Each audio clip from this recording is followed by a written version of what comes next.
3 రోజుల పాటు విశాఖ వేదికగా జనసేన పార్టీ ఆధ్వర్యంలో సేనతో సేనాని కార్యక్రమానికి అయితే కనుక ఈరోజు విశాఖ అంతా కూడా జనసేన జెండాలు రెపరెపలాడుతూ కనిపిస్తున్నాయి. సమావేశానికి సంబంధించి ఈ విస్తృత స్థాయి సమావేశం ఎటువంటి నిర్ణయాలు తీసుకోబోతున్నారు, అదేవిధంగా సభా వేదిక ఈ విధంగా ముస్తాబు చేస్తున్నారనే విషయం మీద ఈరోజు మనతో మాట్లాడడానికి జనసేన పార్టీ సీనియర్ నాయకులు Visakha GVMC deputy mayor Govind గారు మనతో ఉన్నారు. అది తెలుసుకునే ప్రయత్నం చేద్దాం. సార్, ఏంటి జనసేన పార్టీ మీరు అంటే బాధ్యతలు చేపట్టిన తర్వాత ఇంత భారీ స్థాయిలో విస్తృత స్థాయి సమావేశం జరుగుతుందంటే ఆనందించే విషయం. దీనికి ఏర్పాట్లు ఏ విధంగా చేస్తున్నారు, వర్షం నుంచి ఎటువంటి రక్షణ పొందుతున్నారు, అదేవిధంగా వచ్చే కార్యకర్తలను అదుపు చేసేయడానికి కూడా పోలీసు సహకారం ఏ విధంగా తీసుకుంటారు? అంటే ఈ సైక్లోన్ పరంగా చిన్న ఇబ్బంది ఉన్నప్పటికీ కూడా జనసేన పార్టీ ఎటువంటి మీటింగ్ పెట్టినా, అది కార్యకర్తల మీటింగ్ అయినా, అది పబ్లిక్ మీటింగ్ అయినా, మీటింగ్ ఏదైనప్పటికీ కూడా విజయం బాటలో వెళ్ళిపోతూ ఉంటుంది. ఎందుకంటే పవన్ కళ్యాణ్ గారు మా జనసేన పార్టీ అధ్యక్షులుగా, ఆంధ్రప్రదేశ్ రాష్ట్ర ఉప ముఖ్యమంత్రిగా ఆయన బాధ్యతలు స్వీకరించిన తర్వాత పెట్టినటువంటి రాష్ట్ర స్థాయి జనసేన సైనికులు వీర మహిళల యొక్క విస్తృత సమావేశం కాబట్టి ఈ సమావేశంలో దాదాపు 15,000 మంది వరకు పాల్గొనడం జరుగుతుంది. వర్షం ఉన్నా, తుఫాను ఉన్నా, లేకపోతే ఎటువంటి ఇబ్బంది ఉన్నప్పటికీ కూడా ఇక్కడ ఉన్నటువంటి సభ మాత్రం విజయవంతం జరుగుతుందని చెప్పేసి మీకు తెలియజేస్తున్నాను. సార్, ఇప్పుడు 15,000 మంది ఒక ఆహ్వానితులకే ఈ సమావేశం అంటున్నారు, కానీ పవన్ కళ్యాణ్ గారి రాక చాలామందికి ఆహ్వానంగా భావిస్తూ చాలామంది కార్యకర్తలు లక్షల్లో తరలి వచ్చే అవకాశం కూడా ఉందని తెలుస్తుంది. వాళ్ళ నియంత్రణ ఈ విధంగా చేయబోతుంది. పవన్ కళ్యాణ్ గారు వస్తుంటే ఆబ్వియస్లీ ఖచ్చితంగా జిల్లాలో ఉన్నటువంటి నాయకులు కావచ్చు, ఇటు ఆంధ్రప్రదేశ్ అటు తెలంగాణ ఉన్నటువంటి చాలామంది కార్యకర్తలే కావచ్చు, అదేవిధంగా సామాన్య ప్రజలు కూడా రావడం జరుగుతుంది. ఎందుకంటే ఆయన ఒక పొలిటికల్ స్టార్, ఒక ఆంధ్రప్రదేశ్లోనే కాదు తెలంగాణతో పాటు మన దేశంలో చాలా రాష్ట్రాలకు ఉన్నటువంటి ఆయనకు ఉన్నటువంటి క్రేజ్ అటువంటిది. కాబట్టి దానికి అనుగుణంగానే ఇప్పుడు సైక్లోన్ వల్ల గ్రౌండ్ దగ్గర చిన్న ఇబ్బంది ఉన్నప్పటికీ రేపటికి మాత్రం అంత చక్కగా ముస్తాబు చేసి సభను మాత్రం విజయవంతం చేస్తాం. సార్, ఒక జీవీఎంసీ ప్రధాన పాలకుడిగా నేను ఒక ప్రశ్న అడుగుతున్నాను సార్. విశాఖ నగర వాసుల తరఫున మున్సిపల్ స్టేడియంను ఇప్పుడే అభివృద్ధి చేస్తూ వస్తున్నారు. ఇప్పుడు మళ్ళీ ఇందులో ఇంత భారీ సభ పెట్టి గ్రౌండ్ అంతా కూడా అస్తవ్యస్తంగా తయారు చేశారు. దీన్ని మళ్ళీ రూపురేఖలు తీసుకొచ్చే అవకాశం ఉందా? దానికి సంగతి మీరు ఎటువంటి నిర్ణయం తీసుకుంటారు? ఇక్కడ ఈ సభ పెట్టడం వల్ల నిజంగా మున్సిపల్ స్టేడియంకి చాలా మంచి జరిగిందని నేను చెప్తున్నాను. ఎందుకంటే ఇక్కడ వర్షం వస్తే ఎట్నుంచి వాటర్ వెళ్ళాలనేది కూడా వెళ్ళడానికి దారి లేదు. ఇక్కడే ఉండిపోతుంది వాటర్. ఇప్పుడు మేము సభ పెట్టడం వల్ల ఇదంతా కూడా క్రషర్ డస్ట్ అదంతా కూడా మేము సొంతంగా వేయించి ఇదంతా కూడా చక్కగా ఏర్పాటు చేస్తున్నాం. ఇక్కడ ఉన్నటువంటి వాళ్ళందరూ కూడా చెప్పుకుంటారు, ఇక్కడ ఈ సభ అవ్వడం వల్ల ఈ గ్రౌండ్ చక్కగా బాగా తయారైంది అనే విధంగా అవుతుంది. ఇప్పుడు వర్షం వచ్చినప్పుడు వెహికల్స్ వచ్చినప్పుడు చిన్న చిన్న ఇలా గుంతలు పడడం కామనే. ఇదంతా కూడా క్లియర్ చేసి ఈ గ్రౌండ్కి పునర్వైభవం కంటే ఇంకా చాలా చక్కగా అందంగా అయ్యేటట్టు మేము చేస్తాం. సార్, ఇప్పటికే వైసీపీ నాయకులు కావచ్చు, లేకపోతే చిన్న స్థాయి కార్యకర్తలు కావచ్చు, విశాఖను మున్సిపల్ స్టేడియంలో అంటే ఒక అరుదైనటువంటి ప్రాంతం, ఆ ప్రాంతాన్ని పూర్తిగా సర్వనాశనం చేస్తున్నారని చెప్పి చిన్న ఆరోపణలు చేస్తున్నారు. దాన్ని మీరు ఇచ్చే కౌంటర్ చూడండి. ఒక మాట మనం పూర్తిగా గుర్తుపెట్టుకోవాలి. ప్రతిపక్షం కూడా లేనటువంటి పార్టీలు వాళ్ళు ఏంటంటే ఒక బాధలో ఉన్నారు. ఇక్కడ జనసేన, టీడీపీ, బీజేపీ కూటమితో దాదాపుగా 164 సీట్లు గెలుచుకున్నారు. ఆంధ్రప్రదేశ్ అంతా కూడా చక్కని కూటమి పాలన ప్రభుత్వం అందిస్తూ ఉంది. వాళ్ళని ఎలాగైనా సరే ఏదో విధంగా చెడ్డ చేయాలి, ఏ పని చేసినా కూడా కానీ విమర్శలు తీసుకురావాలని చెప్పేసి వాళ్ళు ఒక ఉద్దేశంతో ఉన్నారు తప్ప అవి మనం పరిగణలోకి తీసుకోవాల్సిన పని లేదు. కూటమి ప్రభుత్వంలో ఎటువంటి మంచి పనులు చేస్తున్నారు. అందులోని జనసేన పార్టీ ఉంటే ఒక నీతి, నిజాయితీ, లాయల్టీ. పార్టీ పేరు చెప్తేనే, జనసేన పార్టీ పేరు చెప్తేనే ఒక లాయల్టీ. నిజంగా ఏదైనా ఇబ్బంది జరిగితే అది జనసేన పార్టీ భరోసాగా చూసుకొని చేస్తే తప్ప దేనికి కూడా సంకోచించాల్సినటువంటి పని లేదు.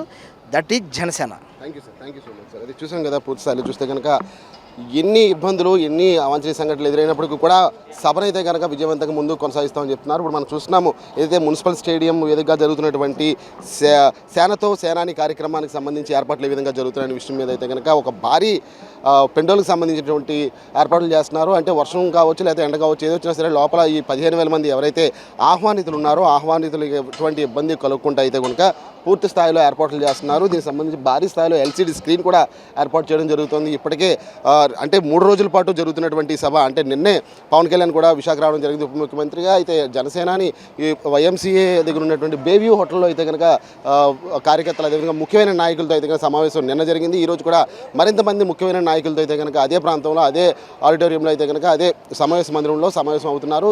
రేపు అంటే 30వ తేదీన ఈ మీరు చూసినటువంటి ఈ వేదికపైకి పవన్ కళ్యాణ్ రాబోతున్నారు. దానికి సంబంధించి కూడా ఈ 15,000 మందికి కూడా తగిన సలహాలు సూచనలు ఇవ్వడం జరుగుతుంది. అంతేకాకుండా వారి దగ్గర నుంచి కూడా కొన్ని సూచనలు సలహాలు కూడా తీసుకోవడం జరుగుతుంది.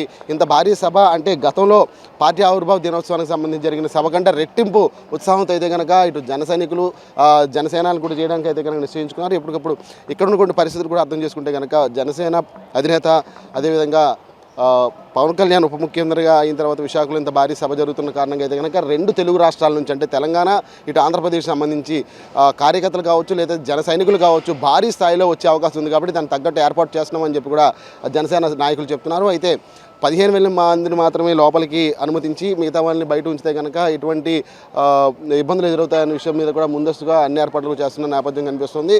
ముఖ్యంగా ఇప్పటికే 3 రోజుల పాటు విశాఖలో బస చేయనున్నటువంటి పవన్ కళ్యాణ్కి అభిమానులు నీరాజనాలు పడుతున్న నేపథ్యం కనిపిస్తుంది. నిన్న కూడా విశాఖ బీచ్ రోడ్ అంతా కూడా జనసేన జెండాలు రెపరెపలాడుతూ కనిపించాయి. ముఖ్యంగా ఇప్పటికే కమిటీలు కూడా ఏర్పాటు చేసుకుని ఆ కమిటీల ద్వారా అయితే కనుక ఎక్కడ ఎటువంటి ఇబ్బందులు కలగకుండా పూర్తి స్థాయిలో సభను విజయవంతం చేయాలని చెప్పి ఏర్పాట్లు అన్నీ కూడా చేస్తున్న నేపథ్యం కనిపిస్తుంది. ఇప్పటికే పంచకల్ రమేష్ బాబు కూడా మన జీటీవీతో అనేక మార్లు మాట్లాడి ఎక్కడ కూడా ఎటువంటి ఇబ్బందులు కలగకుండా తగిన జాగ్రత్తలు చేస్తున్నామని చెప్తున్నారు. అయితే ముఖ్యంగా ఇప్పుడు మనం చూస్తున్నాము ఇంతటి మైదానం అంటే విశాఖలోనే ప్రసిద్ధిగాంచినటువంటి మన ఇందిరా ప్రియదర్శిని మున్సిపల్ స్టేడియంలో అయితే కనుక ప్రస్తుతం వర్షం కారణంగా అయితే కనుక పూర్తిగా బురదమైంది. మనం చూసిన విజువల్స్ మీకు చూపిస్తున్న నేపథ్యం కనిపిస్తుంది.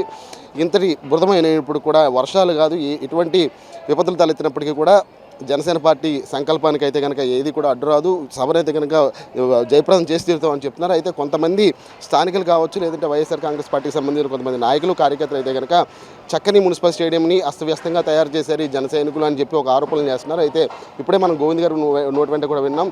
తరువాత ఒక జీవీఎంసీ సంబంధించి డిప్యూటీ మేయర్ హోదాలో ఉన్నటువంటి గోవింద్ గారు కూడా హామీ ఇచ్చారు నగర ప్రజలకు.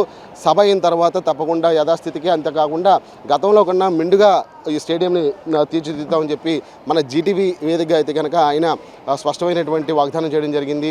ఎట్టి పరిస్థితుల్లో కూడా పూర్వవైభవం తీసుకొచ్చే దిశగా అయితే కనుక స్టేడియం తీసుకొచ్చే విధంగా కృషి చేస్తానని చెప్తున్నారు. అంతేకాకుండా ఎటువంటి ఆరోపణలు ఎదురైనప్పటికీ కూడా సభ అయితే కనుక విజయవంతంగా ముందుకు కొనసాగిస్తామని చెప్తున్నారు. ముఖ్యంగా 3 రోజుల పాటు జరుగుతున్నటువంటి విస్తృత స్థాయి సమావేశం రేపు అంటే 30వ తేదీన ఇక్కడ మున్సిపల్ స్టేడియం వేదికగా జరుగుతుంది. దీనికి సంబంధించి కూడా పవన్ కళ్యాణ్ ఎప్పుడు రావాలి ఏంటనే విషయాల మీద కూడా పూర్తి స్థాయిలో ఇప్పటికే ముఖ్యమైన నాయకులందరూ కూడా సమావేశం అయ్యారు. ఏదైతే రూట్ మ్యాప్ ఉందో ఆ రూట్ మ్యాప్కి సంబంధించి కూడా ఇప్పటికే దగ్గర పడుతున్నారు. ఎక్కడ కూడా ఎందుకంటే వీరామల్లో ఉన్నటువంటి పవన్ కళ్యాణ్ ఏ రూట్లో వచ్చినా సరే అతనికి అభిమానులు నీరాజనాలు పడుతుంటారు. కాబట్టి ఎక్కడ ఎటువంటి ఇబ్బందులు తలెత్తకుండా ఇప్పటికే పోలీస్ కమిషనర్ కూడా అనేక మార్లు ఇక్కడ రావడం జరిగింది. శంకర్బాద్ బాధ్య గారు వచ్చి అనేక మార్లు ఇక్కడికి వచ్చి ఎటువంటి ఏర్పాట్లు చేస్తున్నారని దీని మీద కూడా ఒక సమీక్ష నిర్వహించారు.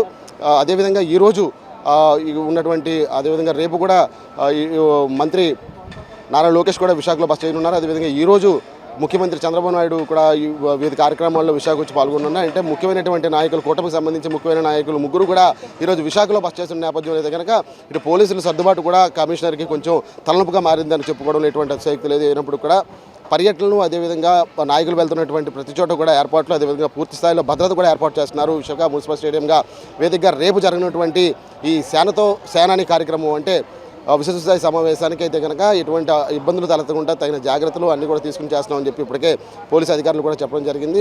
కార్యకర్తలు నాయకులు కూడా సభను విజయవంతం చేసి తీరుతాము, ఎక్కడ కూడా ఎటువంటి ఇబ్బందులు కూడా తలెత్తకుండా ముఖ్యంగా ఇటువంటి అవాంఛనీయ సంఘటనలు కూడా చోటు చేసుకోకుండా తగిన జాగ్రత్తలు తీసుకుని ముందుకు వెళ్తున్నామని చెప్పి నాయకులు కూడా చెప్తున్న పరిస్థితి కనిపిస్తుంది. ఇది ప్రస్తుతం విశాఖ మున్సిపల్ స్టేడియంలో ఉన్నటువంటి జనసేన కార్యక్రమానికి సంబంధించి పూర్తి సమాచారం. కెమెరామెన్ ఉదయ్తో ప్రసాద్, జీటీవీ న్యూస్, విశాఖపట్నం నుంచి.